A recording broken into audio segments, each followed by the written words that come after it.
Jumat lalu, kita membahas 3 ujian yang harus dilalui setiap jutawan, bukan? Dan begini masalahnya? Oke, bergantung pada berapa banyak orang yang lulus ujian tersebut. Ujian tersebut terbagi menjadi 5 kategori saja. Sekitar 70% jutawan dan miliarder adalah orang-orang yang sukses dengan usahanya sendiri. Dan jika Anda melihat lebih dekat, setiap orang dari mereka cocok dengan salah satu dari 5 arketipe ini. Pengusaha membangun sistem.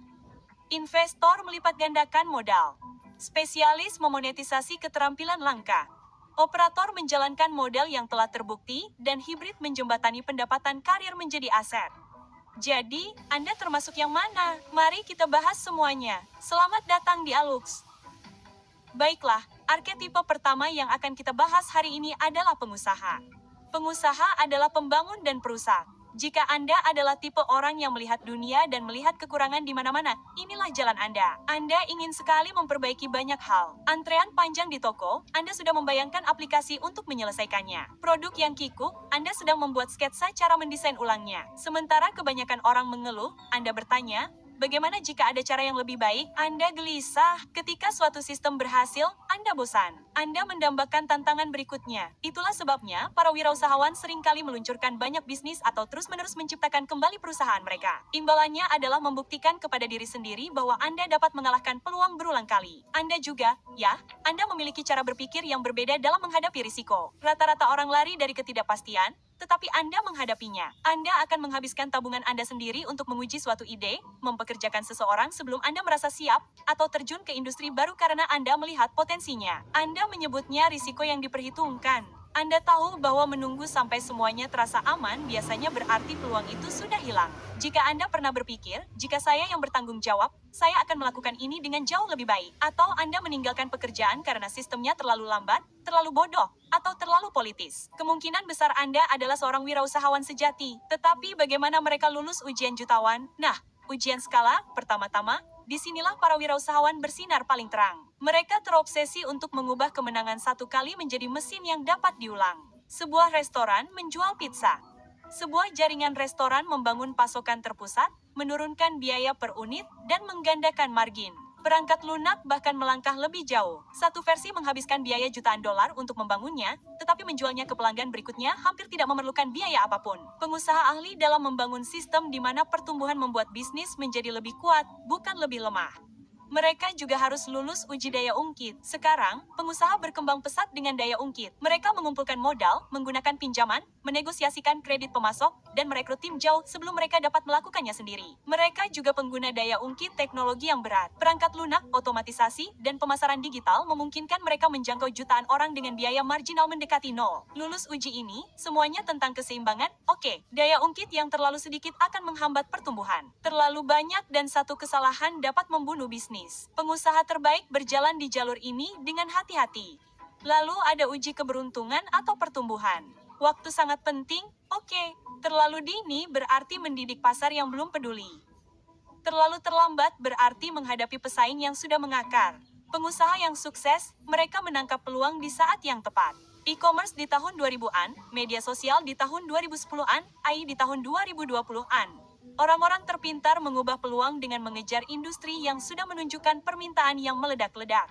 Pelajaran di sini adalah bahwa pengusaha lulus ketiga ujian sekaligus. Skala, leverage, dan waktu. Kebanyakan, mereka gagal. Tetapi mereka yang berhasil membangun mesin kekayaan paling kuat dalam sejarah. Dan sebagai informasi tambahan, jika Anda menganggap hal-hal yang kami bagikan di YouTube ini berharga, seperti membantu Anda memahami beberapa ide yang lebih besar, Anda akan menyukai apa yang telah kami kurasi untuk Anda di dalam aplikasi Alux. Ada koleksi pelatihan dari para pakar industri tentang hal-hal seperti branding, ekuitas swasta, menjadi pengembara digital, dan banyak hal lainnya. Dan juga sesi harian yang dirancang untuk membuat Anda berpikir secara berbeda tentang kekayaan, hubungan, bahkan kesehatan fisik Anda. Jika konten gratis yang kami tawarkan sebagus ini, bayangkan saja apa yang kami simpan di balik dinding berbayar. Memang tidak murah, tetapi dalam dunia investasi, itu lebih dari adil. Dan jika Anda mengunduh aplikasi dan memindai kode QR di layar, Anda akan mendapatkan diskon 25% untuk keanggotaan tahunan Anda. Sampai jumpa di dalam. Namun sementara itu, mari kita beralih ke arketipe kedua, investor. Jadi investor adalah pengganda. Oke, jika Anda tipe orang yang lebih suka menganalisis angka daripada menawarkan produk, inilah Anda, teman saya. Anda tidak tertarik untuk membangun dari awal, tetapi Anda lebih suka mengambil modal dan membuatnya tumbuh. Anda sabar seperti kebanyakan orang. Sementara semua orang menginginkan kemenangan cepat, Anda merasa nyaman membiarkan waktu bekerja. Anda tahu bahwa 10.000 euro yang tumbuh sebesar 8% tidak akan mengubah hidup Anda tahun ini, tetapi selama beberapa dekade itu akan mengubah hidup. Anda berpikir dalam kurva peracikan, bukan hasil instan. Anda disiplin. Investor tidak mengejar, membesar-besarkan, atau bertaruh pada tren terbaru. Tidak. Anda lebih peduli pada kelangsungan hidup daripada kegembiraan. Bagi Anda, aturan pertama itu sederhana, oke, jangan kehilangan uang. Pertumbuhan adalah yang kedua. Itulah yang membedakan investor dari spekulan. Jika Anda pernah melihat gaji dan berpikir, bagaimana cara membuat uang ini bekerja untuk saya alih-alih membelanjakannya? Nah, Anda sudah berpikir seperti seorang investor. Jadi, bagaimana orang-orang ini lulus ujian jutawan? Nah, dalam hal ujian skala, modal meningkat dengan sendirinya. 10.000 euro pada 8% adalah 800 euro. 10 juta euro pada 8% adalah 800.000 euro. Prosesnya sama, tetapi hasilnya berlipat ganda dengan basisnya. Investor mengetahui hal ini sehingga mereka dapat melindungi modal mereka dan membiarkan peracikan bekerja. Semakin besar basisnya, semakin cepat kekayaannya bertambah. Dalam hal ujian leverage, investor menguasai leverage keuangan. Investor real estate menggunakan hipotek untuk membeli properti yang lebih besar dari tabungan mereka. Perusahaan ekuitas swasta membeli perusahaan menggunakan uang pinjaman. Bahkan investor kecil menggunakan utang dengan hati-hati untuk meningkatkan keuntungan. Kuncinya adalah mencocokkan utang dengan arus kas yang stabil. Dan ketika sampai pada uji keberuntungan atau pertumbuhan, investor hidup dan mati berdasarkan waktu. Oke, beli pada waktu yang salah dan peracikan hampir tidak berhasil. Beli pada waktu yang tepat dan pertumbuhan selama beberapa dekade akan mengikuti. Saham AS dari tahun 1980 hingga 2020 menghasilkan keuntungan. Namun, saham Jepang selama periode yang sama mengalami stagnasi yang parah. Investor yang cerdas melakukan diversifikasi di berbagai pasar dan sektor untuk mengubah peluang agar menguntungkan mereka. Namun, keberuntungan selalu berperan. Pelajaran di sini, investor, mereka tidak menjadi kaya dengan cepat. Mereka menjadi kaya secara bertahap, lalu tiba-tiba melindungi modal, menginvestasikannya kembali, dan membiarkan waktu melakukan peracikan. Suamiku, apa yang kau lakukan? Ayah, ibu, terimalah. Ke arketipe ketiga, spesialis. Sekarang, spesialis menguasai satu hal. Jika Anda pernah menjadi orang yang dituju di bidang Anda, ahli bedah yang dapat melakukan apa yang tidak dapat dilakukan orang lain, pengacara yang memenangkan kasus yang mustahil, insinyur yang memecahkan masalah yang tidak dapat dilakukan orang lain, Anda adalah seorang spesialis. Oke, keunggulan Anda adalah kelangkaan. Ada banyak sekali generalis, tetapi sangat sedikit orang yang dapat melakukan apa yang Anda lakukan pada level yang sama seperti Anda. Kelangkaan itu membuat waktu Anda berharga. Dunia membayar lebih untuk keahlian yang langka. Anda terobsesi dengan penguasaan, sementara orang lain hanya melihat permukaannya saja, Anda menyelaminya lebih dalam. Oke, fokus itulah yang menempatkan Anda di atas orang lain. Tantangannya adalah kekayaan Anda bergantung pada Anda. Jika Anda berhenti, pendapatan Anda akan berhenti. Spesialis memperoleh beberapa gaji tertinggi, tetapi kecuali mereka mengubah pendapatan itu menjadi aset, mereka akan mencapai batasnya. Jika Anda pernah diberitahu, Anda sangat ahli dalam hal ini, Anda harus mengenakan biaya lebih. Anda memang seorang spesialis, tetapi bagaimana mereka lulus ujian jutawan? Nah, ketika sampai pada ujian skala, spesialis seringkali gagal di sini. Penghasilan mereka dibatasi oleh waktu. Seorang ahli bedah tidak dapat mengoperasi ribuan pasien. Seorang pengacara tidak dapat menangani kasus yang tidak terbatas. Untuk lulus ujian ini, spesialis harus memproduksi sendiri, buku, kursus, firma, atau lisensi. Dengan begitu, keahlian mereka berkembang melampaui jam kerja mereka. Dalam hal ujian pengaruh, spesialis memanfaatkan kredibilitas. Nama mereka menjadi magnet bagi klien, transaksi, atau dukungan. Pengacara menjadi mitra yang mendatangkan bisnis. Dokter membuka klinik dan mempekerjakan junior. Atlet menandatangani kesepakatan merek atau menegosiasikan saham ekuitas. Reputasi yang mereka bangun menjadi alat untuk melipat gandakan aliran pendapatan.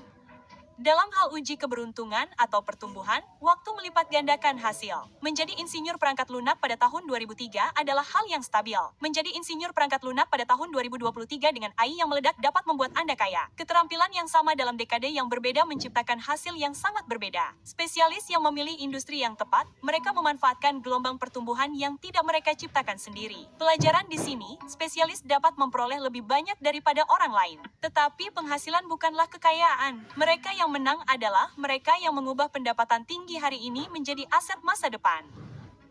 Baiklah, lanjut ke arketipe keempat, operator. Jadi operator pada dasarnya adalah pelaksana. Oke, jika Anda tipe orang yang suka mengambil sistem yang terbukti dan menjalankannya dengan disiplin yang tiada henti, ini adalah jalur Anda. Anda tidak perlu menemukan sesuatu yang baru. Tidak, Anda lebih suka mengambil sesuatu yang berhasil dan mengembangkannya dengan presisi. Anda berkembang pesat dalam struktur, bukan? Di mana para pengusaha mengejar kekacauan, Anda mendambakan ketertiban. Andalah yang memastikan truk berangkat tepat waktu, staf datang, rak tetap terisi, dan faktur dibayar. Anda hidup dalam detail yang diabaikan kebanyakan orang. Dan itulah sebabnya Anda menang. Keunggulan Anda adalah replikasi. Setelah Anda menemukan formula yang berhasil, Anda dapat menyalinnya lagi dan lagi dan lagi. 1 lokasi restoran membayar tagihan. 10 membuat Anda kaya. 20 membuat Anda kaya.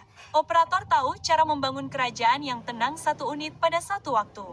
Jika Anda pernah melihat waralaba atau bisnis lokal dan berpikir, jika saya memiliki tempat ini, saya akan menjalankannya lebih baik daripada orang yang memilikinya, Anda mungkin seorang operator. Jadi, bagaimana operator lulus ujian jutawan? Nah, dalam hal ujian skala, operator lulus dengan duplikasi. Sempurnakan 1 unit, toko, kontrak, rute truk, lalu luncurkan lagi dan lagi. Setiap unit baru menurunkan biaya rata-rata dan memperlebar margin. Pertumbuhan mereka tidak datang dari penemuan, tetapi pengulangan. Dalam uji leverage, operator mengandalkan utang dan tim. Bank menyukai mereka karena bisnis mereka memiliki agunan dan arus kas yang stabil. Mereka membiayai truk, gudang, atau toko dengan pinjaman dan kemudian melatih manajer untuk menjaga sistem tetap berjalan tanpa mereka. Orang-orang di kapital melakukan kedua pekerjaan berat dalam hal uji pertumbuhan atau keberuntungan. Operator tidak membutuhkan tren yang mengubah dunia. Oke, mereka hanya membutuhkan permintaan lokal yang stabil. Perusahaan truk tumbuh ketika e-commerce tumbuh. Kontraktor berkembang pesat ketika perumahan berkembang. Keberuntungan mereka adalah memilih industri yang tidak pernah ketinggalan zaman. Makanan, perumahan, logistik, perbaikan, hal-hal semacam itu. Pelajaran di sini, operator membuktikan bahwa bisnis yang membosankan seringkali menghasilkan kekayaan terbaik. Replikasi, ketertiban, dan disiplin membangun kekayaan secara perlahan tetapi aman. Lalu akhirnya, ada arketipe 5, Bibrida.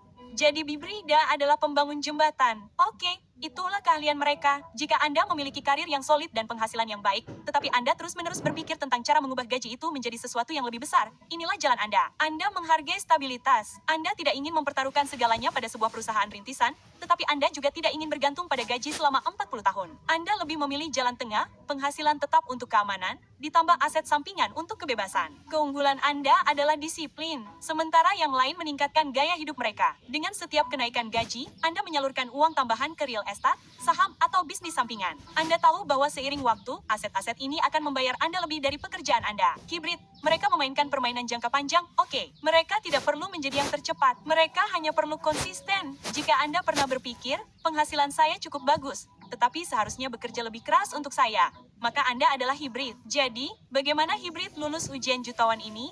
Nah, ujian skala, gaji tidak terlalu meningkat, bukan? Tetapi aset mereka meningkat. Pada awalnya, menabung 20.000 euro setahun terasa agak lambat. Namun, begitu investasi bertambah, portofolio dapat menghasilkan lebih banyak dalam setahun daripada yang Anda simpan. Titik kritis terjadi ketika aset tumbuh lebih cepat daripada pendapatan. Disitulah kekayaan berkembang pesat. Dalam hal uji leverage, para hibrid menggunakan leverage dengan hati-hati. KPR pada properti sewaan, opsi saham di tempat kerja, investasi bisnis kecil, semuanya didukung oleh pendapatan pekerjaan yang stabil. Karir mereka bertindak sebagai asuransi sehingga mereka dapat mengambil beberapa risiko tanpa merusak segalanya. Dalam hal uji keberuntungan atau pertumbuhan, para hibrid paling diuntungkan dengan berada di industri yang tepat. Seorang bankir di ekuitas swasta, seorang pekerja teknologi dengan saham, seorang dokter yang membeli properti di kota yang sedang berkembang pesat. Penyelarasan karir dan investasi melipat gandakan hasil. Menentukan waktu pilihan industri mereka seringkali sama pentingnya dengan disiplin mereka. Pelajaran di sini adalah bahwa para hibrid menunjukkan kepada Anda bahwa Anda tidak memerlukan risiko ekstrim untuk membangun kekayaan. Dengan mengubah pendapatan menjadi aset tahun demi tahun, mereka diam-diam mencapai status jutawan sementara yang lain menghabiskan kenaikan gaji mereka. Jika Anda mengenali diri Anda dalam salah satu dari ini, Anda sudah tahu jalan Anda. Tapi, inilah kejutannya. Oke, tempat Anda memainkan permainan sama pentingnya dengan cara Anda memainkannya. Seorang operator di kota yang sedang berkembang pesat memiliki peluang lebih besar daripada operator di kota yang sedang menyusut. Seorang spesialis di industri yang tepat menghasilkan 10 kali lebih banyak daripada orang dengan keterampilan yang sama di industri yang salah. Bahkan para pengusaha dan investor memiliki kinerja yang berbeda Tidak, tergantung di mana mereka memulai. Jadi, jika Anda ingin meningkatkan peluang agar menguntungkan Anda, pertanyaan berikutnya sederhana. Di mana saja tempat yang paling mudah untuk menjadi kaya, dan itulah yang akan kami uraikan dalam video Jumat depan. Terima kasih telah meluangkan waktu bersama kami hari ini, Aloksa. Sampai jumpa di